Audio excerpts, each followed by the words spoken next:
ആണ്ടുവട്ടത്തിലെ 4-ാമത്തെ ഞായർ. ഒന്നാമത്തെ വായന സെഫാനിയ പ്രവാചകന്റെ പുസ്തകത്തിൽ നിന്നുള്ളതാണ്.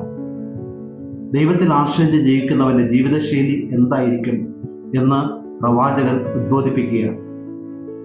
രണ്ടാമത്തെ വായനയിൽ വിശുദ്ധ പൗലോസ്ലീഹ കൊറിന്ത്യർക്ക് എഴുതിയ ലേഖനത്തിൽ ലോകത്തിന്റെ ദൃഷ്ടിയിൽ ധനവാനും സമ്പന്നനുമായ മനുഷ്യരല്ല തിരഞ്ഞെടുക്കപ്പെടുന്നതെന്നും ബലഹീനരായവർ മാത്രമായിരിക്കും കൂടുതലായി ദൈവത്താൽ തിരഞ്ഞെടുപ്പിന് അർഹരായി മുന്നോട്ട് വരുന്നതെന്നും അവിടുന്ന് നമ്മെ ഉദ്ബോധിപ്പിക്കുകയാണ്.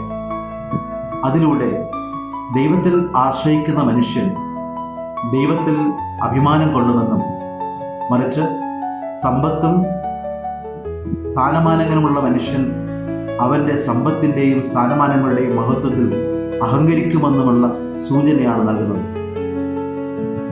ഇന്നത്തെ സുവിശേഷം നമുക്ക് നൽകുന്നത് ക്രൈസ്തവ ജീവിതത്തിന് വേണ്ട ചില മാർഗരേഖയാണ്. യേശുക്രിസ്തുവിൻ്റെ പ്രകടന പത്രിക എന്ന് പറയപ്പെടുന്ന സുവിശേഷ ഭാഗ്യങ്ങളാണ് ഇന്നത്തെ സുവിശേഷത്തിൻ്റെ ആധാരമായി നിലകൊള്ളുന്നത്. ഒരു ക്രൈസ്തവൻ യേശുവിൻ്റെ ശിഷ്യനാകുമ്പോൾ എന്തെല്ലാമായിരിക്കണം അവൻ്റെ ജീവിത ശൈലി എന്ന് നമ്മെ ഓർമ്മപ്പെടുത്തുകയാണ്. ഇന്നത്തെ സുവിശേഷം മത്തായിയുടെ സുവിശേഷത്തിലെ സുവിശേഷ ഭാഗ്യങ്ങളാണ്. പഴയ നിയമ ഉടമ്പടിയുടെ പ്രധാനപ്പെട്ട കാതലായി നിലകൊള്ളുന്നത് 10 കൽപ്പനകളാണ്. ഈ 10 കൽപ്പനകൾ ദൈവം മലയിൽ വെച്ചാണ് മോസസ് വഴി ഇസ്രായേൽ മക്കൾക്ക് പകർന്നു നൽകുന്നത്. പുതിയ ഉടമ്പടിയുടെ കാതലായ സന്ദേശവും യേശുക്രിസ്തുവിൻ്റെ ഗിരിപ്രഭാഷണത്തിലെ അഷ്ടാംഗ മാർഗങ്ങളിൽ നമുക്ക് കാണാൻ കഴിയും. പുതിയ നിയമത്തിലും അവിടുന്ന് ഈ സന്ദേശം നൽകുന്നത് മലമേൽ ഇരുന്നു കൊണ്ടാണ്. മല സ്വാഭാവികമായിട്ടും പഴയ നിയമവുമായിട്ട് സാദൃശ്യപ്പെടുത്തിയാണ് മത്തായി അവതരിപ്പിച്ചിരിക്കുന്നത്. ഇരുന്ന് പറയുന്ന കർത്താവിൻ്റെ ആധികാരികത ഇതിലൂടെ വ്യക്തമാകുന്നു. അടുത്തതായി ഒരു ക്രിസ്തു ശിഷ്യനുണ്ടായിരിക്കേണ്ട മനോഭാവമായി യേശു പറയുന്നത് കാരുണ്യത്തിൻ്റെ മുഖഭാവമാണ്. ദൈവത്തിൻ്റെ മുഖം കരുണയുടേതാണ്. സുവിശേഷത്തിൽ അവിടുന്ന് ജനങ്ങൾ നിരാലംബരായി വിശപ്പിൻ്റെ വക്കോളം എത്തുമ്പോൾ ആർദ്രതയോടും അനുകമ്പയോടും പെരുമാറിയതായി വർണ്ണിച്ചിരിക്കുന്നു. ക്രിസ്തുവിനെ അനുഗമിക്കുന്ന ക്രിസ്ത്യാനി എന്ന രീതിയിൽ നമ്മുടെ ജീവിതത്തിൻ്റെ സാഹചര്യങ്ങളിലും കരുണയോടുകൂടി വർത്തിക്കുവാനും മറ്റുള്ളവരുടെ വേദനകളിലും ദുഃഖങ്ങളിലും കാരുണ്യത്തിൻ്റെ ഭാവം പ്രകടമാക്കുകയും ചെയ്യേണ്ട ആവശ്യകതയാണ് അവിടുന്ന് ചൂണ്ടിക്കാണിക്കുന്നത്. കരുണയുടെ മുഖമുള്ളവരായി മാറുമ്പോൾ മറ്റുള്ളവരുടെ ദൈന്യതയുടെ വേദനയുടെ അവസ്ഥകളൊക്കെ തിരിച്ചറിയാൻ നമുക്ക് കഴിയുന്നു. മറ്റുള്ളവരുടെ ദുഃഖങ്ങളും വേദനകളും നൊമ്പരങ്ങളും തിരിച്ചറിഞ്ഞുകൊണ്ട് കരുണയോടെ വർത്തിക്കുവാനും ആർദ്രത മനോഭാവത്തോട് ഇടപഴകുവാനും അങ്ങനെ കാരുണ്യത്തിൻ്റെ മുഖമുദ്രയുള്ളവരായി മാറുവാനും കഴിയുമ്പോഴാണ് ക്രിസ്തു ശിഷ്യരായി നാം രൂപപ്പെടുന്നത് എന്നാണ് അവിടെ നമ്മെ ഓർമ്മപ്പെടുന്നത്. അടുത്തതായി നാം കാണുന്നത് സമാധാനത്തിൻ്റെ പാലനവുമായി ബന്ധപ്പെട്ടാണ്. ഒരു ക്രൈസ്തവ ജീവിതത്തിൽ സമാധാനത്തിൻ്റെതായ സന്തോഷമാണ് ജീവിതത്തിൻ്റെ ഭാവമായി മാറേണ്ടത്. യേശു ജനിച്ചപ്പോൾ സമാധാനം പിറന്നതായി നമ്മോട് മാലാഖമാർ പാടി പറയുകയുണ്ടായി. സമാധാനത്തിൻ്റെ മാർഗങ്ങളാണ് അവിടുന്ന് അവലംബിച്ചുകൊണ്ട് തൻ്റെ ശുശ്രൂഷകളിലൂടെ നമുക്ക് കാണിച്ചു തന്നു. ഓരോ ക്രൈസ്തവ വിശ്വാസിയും ശിഷ്യത്വത്തിൻ്റെതായ അവൻ്റെ പാതയിൽ പരസ്പരം സമാധാനത്തിൻ്റെ പാലങ്ങൾ പണിയുന്ന ബന്ധങ്ങളിലേക്കാണ് ജീവിതത്തെ സമർപ്പിക്കേണ്ടത്. ബന്ധങ്ങളെ നഷ്ടപ്പെടുത്തി വ്യക്തിപരമായ താല്പര്യങ്ങളുടെ തുരുത്തുകളിലാണ് അവൻ്റെ ജീവിതത്തിൻ്റെ വ്യാപാരങ്ങൾ നടത്തുന്നതെങ്കിൽ അവിടെ സമാധാനത്തിൻ്റെ മേഖലയിൽ മുന്നോട്ട് പോകാനാകില്ല. ജീവിതത്തിൻ്റെ എല്ലാ ബന്ധങ്ങളിലും സമാധാനം സംസ്ഥാപിക്കുവാനും എല്ലാ പ്രവർത്തനങ്ങളിലും സമാധാനത്തിൻ്റെ മാർഗങ്ങൾ തിരയുവാനും അങ്ങനെ സമാധാനത്തിന് വേണ്ടി ആത്മാർത്ഥമായിട്ട് ആഗ്രഹിച്ചുകൊണ്ട് സമാധാനത്തിൻ്റെ പാതയെ കൈയാളി ജീവിതത്തെ സന്തോഷപൂർണ്ണമാക്കുന്ന ഭാഗ്യപൂർണ്ണമായ ജീവിതമാണ് ക്രൈസ്തവരേത് എന്ന് അവിടെ നിന്ന് ഓർമ്മപ്പെടുത്തുന്നു. അവസാനമായി അവിടുന്ന് നമ്മോട് പറയുന്ന മനോഭാവം നമ്മുടെ ജീവിതത്തിൽ നാം അനുവർത്തിക്കേണ്ടതായിട്ടുള്ളത് നമ്മെക്കുറിച്ച് അപവാദങ്ങളും ഇല്ലാത്ത കാര്യങ്ങളും കേൾക്കുമ്പോൾ ഉണ്ടാകേണ്ട സമചിത്തതയാണ്. പലതരത്തിലും പീഡിപ്പിക്കപ്പെട്ടു എന്ന് വരാം. അന്യമായ രീതിയിൽ നമുക്ക് വേദനകൾ സഹിക്കേണ്ടി വന്നു എന്ന് വരാം. ഇല്ലാത്ത കള്ളക്കഥകൾ നമ്മെക്കുറിച്ച് പറഞ്ഞു വരുത്തപ്പെട്ടു എന്ന് വരാം. ഇപ്രകാരം ജീവിതത്തിൻ്റെ യാത്രയിൽ പ്രതികൂലമായ സാഹചര്യങ്ങൾ പലപ്പോഴും വന്നു എന്നിരിക്കാം. എന്നാൽ ഒരു ശിഷ്യനെ സംബന്ധിച്ചിടത്തോളം ക്രിസ്തു വിശ്വാസത്തിലും ക്രിസ്തുവിനോടുള്ള അമിതമായ സ്നേഹബന്ധത്തിലും ജീവിക്കുമ്പോൾ സ്വാഭാവികമായിട്ടും ഇപ്രകാരമുണ്ടാകുന്ന വേദനകളും പ്രയാസങ്ങളുമൊക്കെ തുലോം നിസ്സാരമായി കാണുവാനും പൗലോസ്ലീഹായെ പോലെ ചപ്പും ചവറുമായി കരുതി അവയൊക്കെ വലിച്ചെറിയാനുള്ള മനധൈര്യം കൈവരുന്നു എന്നുള്ളതാണ് പ്രത്യേകത. യേശുവിന് വേണ്ടി നിലപാടുകൾ എടുക്കുമ്പോൾ യേശുവിനോടൊപ്പം നിന്നുകൊണ്ട് അവിടത്തേക്ക് വേണ്ടി സ്നേഹത്തിൻ്റെ സേവന പ്രവർത്തനങ്ങൾ ചെയ്യുമ്പോൾ ഉണ്ടാകുന്ന പ്രതികൂലമായ സാഹചര്യങ്ങൾ അപവാദങ്ങളായിരിക്കാം, പീഡകളായിരിക്കാം, പലതരത്തിലുള്ള ഏഷണികളായിരിക്കാം. പക്ഷേ അവയൊക്കെ സമചിത്തതയോടുകൂടി സ്വീകരിക്കുവാനും സഹിക്കുവാനുമുള്ള ശക്തിയാണ് ഒരു ക്രിസ്തു ശിഷ്യന് കൈവരുന്നത്. ഈ ശക്തിയായിരിക്കണം വിശ്വാസ സാക്ഷ്യത്തിൻ്റെ ബലവും നിരന്തരമുള്ള പ്രഖ്യാപനത്തിൻ്റെ ഉറവിടവും. അപ്രകാരം ഒരു ക്രിസ്തു ശിഷ്യൻ തൻ്റെ ജീവിതത്തിൻ്റെ യാത്രയിൽ വച്ചു പുലർത്തേണ്ട 8 മാർഗങ്ങളാണ് യേശു ഈ സുവിശേഷ ഭാഗ്യങ്ങളിലൂടെ നമ്മുടെ മുമ്പിൽ അവതരിപ്പിക്കുന്നത്. ഇതാണ് ക്രൈസ്തവ ജീവിതത്തെ സന്തോഷപൂർണ്ണമാക്കുന്നത്. ഈ സന്തോഷം അനുഭവിക്കുന്ന വ്യക്തികളാണ് യഥാർത്ഥ ഭാഗ്യമുള്ളവർ. ഇന്നത്തെ സുവിശേഷം മത്തായിയുടെ സുവിശേഷത്തിൽ നാം കാണുന്ന മലയിലെ പ്രസംഗമാണ്. മലയിലെ പ്രസംഗം പഴയ നിയമത്തിൽ ദൈവം മോസസിന് നൽകിയ കൽപ്പനയ്ക്ക് സമാനമായിട്ടാണ് അവതരിപ്പിച്ചിരിക്കുന്നത്.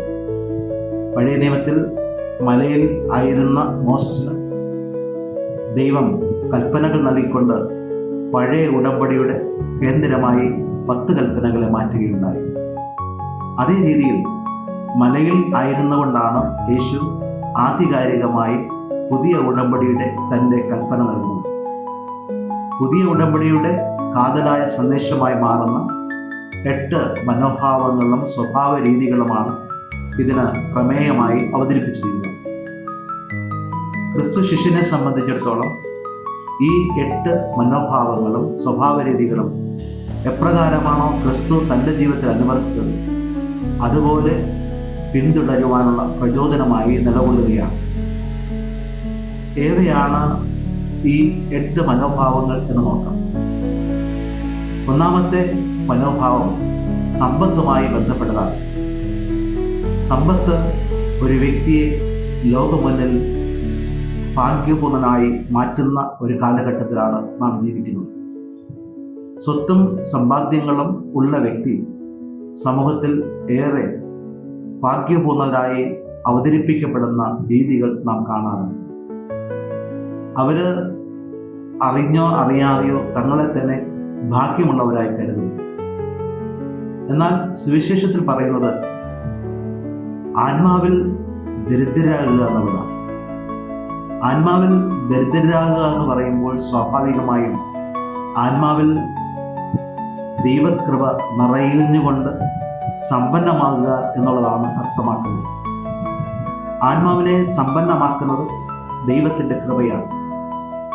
സമ്പത്തും വസ്തുവകകളും അധികരിക്കുമ്പോൾ സ്വാഭാവികമായും മനുഷ്യൻ്റെ ശ്രദ്ധയും ആശ്രയത്വവും അതിലേക്ക് കടന്നു വരുന്നതിന് കാരണമായിട്ട് മാറും. അങ്ങനെ വരുമ്പോൾ സ്വാഭാവികമായിട്ടും ദൈവാശ്രയബോധം ആ വ്യക്തിയിൽ നഷ്ടപ്പെടും. ദൈവാശ്രയബോധം നഷ്ടപ്പെടുമ്പോൾ കൃപ ക്രമേണ ഹൃദയത്തിൽ നിന്ന് അസ്തമിക്കുന്നതിനിടെയാണ്.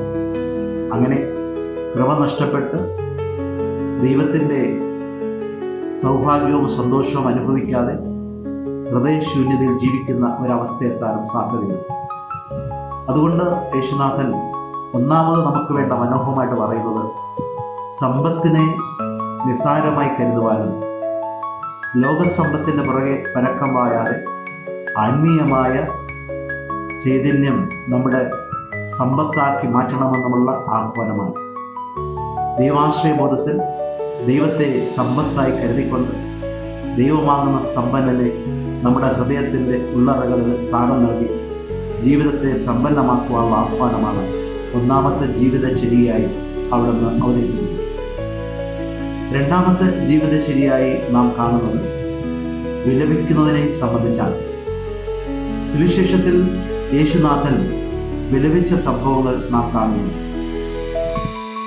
ലാസർ മരിച്ചു കഴിഞ്ഞപ്പോൾ ലാസറിന്റെ കുഴിമാടത്തിൽ നിന്ന് വിലപിക്കുന്ന കർത്താവിനെ നമ്മൾ കാണുന്നു. ജെറൂസലമിന്റെ തകർച്ചയെ ഓർത്ത് വിലപിക്കുന്ന യേശുവിന്റെ ചിത്രവും സുവിശേഷത്തിൽ രേഖപ്പെടുത്തിയിട്ടുണ്ട്.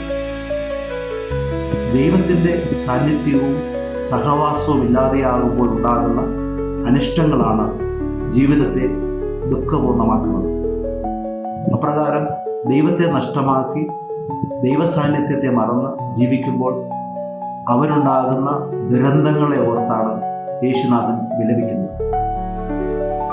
ക്രൈസ്തവനെ സംബന്ധിച്ചിടത്തോളം അവൻ്റെ ജീവിതത്തിൽ ദൈവസ്നേഹവും പരസ്നേഹവും നിറയുന്ന മൂല്യങ്ങളും പുണ്യങ്ങളും നിറയുമ്പോൾ യഥാർത്ഥത്തിലുള്ള സന്തോഷത്തിലേക്ക് അവൻ നിറയുകയാണ്. എന്നാൽ ലൗകികമായ ആകർഷണങ്ങളും വസ്തുവകകളുമൊക്കെ അവൻ്റെ ഹൃദയത്തിൽ നിറഞ്ഞുകൊണ്ട് ജീവിതത്തെ ദൈവത്തിൽ നിന്ന് വിലപിക്കുമ്പോൾ അവൻ ദുരന്തത്തിലേക്ക് എത്തപ്പെടുകയാണ്. ഇപ്രകാരം ഓരോ ദിവസവും ദൈവത്തെ മറന്ന് ദുരന്തത്തിലേക്കും ദുർവൃത്തിയിലേക്കുമൊക്കെ കടന്നു വരുന്ന മനുഷ്യരുടെ എണ്ണം ദിവസം കഴിയുന്തോറും കൂടി വരികയാണ്. അപ്രകാരം ദൈവത്തെ മറന്ന് ദുരന്തങ്ങളുടെ ജീവിതക്രമങ്ങളിലേക്ക് എറിയപ്പെടുന്ന മനുഷ്യരെ ഓർത്ത് നിലവിളിക്കുന്ന ഒരു സാഹചര്യമാണ് ക്രിസ്തു അനുയായിക്കുണ്ടാകേണ്ടത്. അതിനുതകുന്ന രീതിയിൽ ദൈവവുമായിട്ടുള്ള ബന്ധവും ദൈവവുമായിട്ടുള്ള സ്നേഹൈക്യവും ശക്തിപ്പെടുത്തിക്കൊണ്ട് അതിനെതിരായ സാഹചര്യങ്ങളോട് നിലപാടുകൾ എടുക്കുമ്പോഴാണ് യഥാർത്ഥ ദുഃഖത്തിൻ്റെയും സന്തോഷത്തിൻ്റെതുമായ മനോഭാവങ്ങൾ നമ്മുടെ ജീവിതത്തിൽ ഉണ്ടാകുന്നത്.